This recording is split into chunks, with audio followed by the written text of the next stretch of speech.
नमस्कार, मी प्रमिला झांबरे. तर आज मी शेवग्याची सुक्की भाजी करते. तर कशा पद्धतीने करते, तर ही शेंगा अगोदर मी शिजवून घेणार आहे.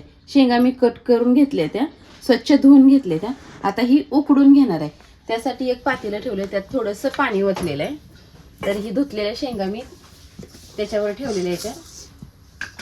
तर धुतल्यानंतर शिजवल्यानंतर ह्याची जरा चव जाते म्हणून काय करते, मी थोडंसं ह्याच्यावर मीठ पण टाकते मोठं, म्हणजे थोडं मीठ पण मिठाची चव लागते, सप्पक लागत नाही ते शेंगा.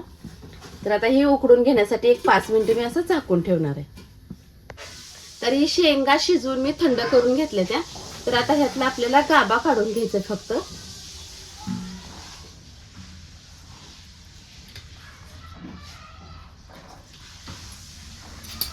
तर ही एका चमच्याच्या मदतीने फक्त आतला ह्यातला गाभा आपल्याला काढून घ्यायचा आहे. तर इथं बघा, मी सगळ्या शेंगातला गर काढून घेतलेला आहे. इथं थोडासा कांदा चिरलाय, थोडीशी कोथिंबीर घेतली आणि 2 टमाटे घेतले. तर आता फोडणी टाकून घेऊया. तर तेल छान असं तापलेलं आहे. मी त्यात जिरे टाकून घेतले, थोडासा लसूण पण चेचून घेतलेला आहे. लसूण लाल झालाय, मी कढीपाला टाकून घेतलाय. तर आता ह्यात कांदा टाकून घेतो. तर बघा, आता कांदा छान असा लाल झाला पाहिजे, तोपर्यंत तळून घ्यायचा आहे.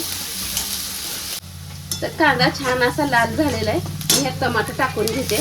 तर टमाटर मऊ होण्यासाठी मी थोडंसं मीठ टाकून घेते. तर बघा, छान असं टमाटर मऊ झालेलं आहे. आता ही शेवगा मी ह्यात टाकून घ्यायला लागले. थोडीशी कोथिंबीर आहे. तर शेवगा आणि कोथिंबीर छान असं ह्यात मिक्स करून घेते. तर मऊ टमाटर होण्यासाठी मी थोडं 1-2 मिनिटासाठी झाकून ठेवलेलं आहे. तिथं मी काळं तिखट घेतले 1 चमच्यावर. तिथं गरम मसाला आहे, धने पावडर 1 चमचा घेतलेली, थोडीशी हळद वापरते.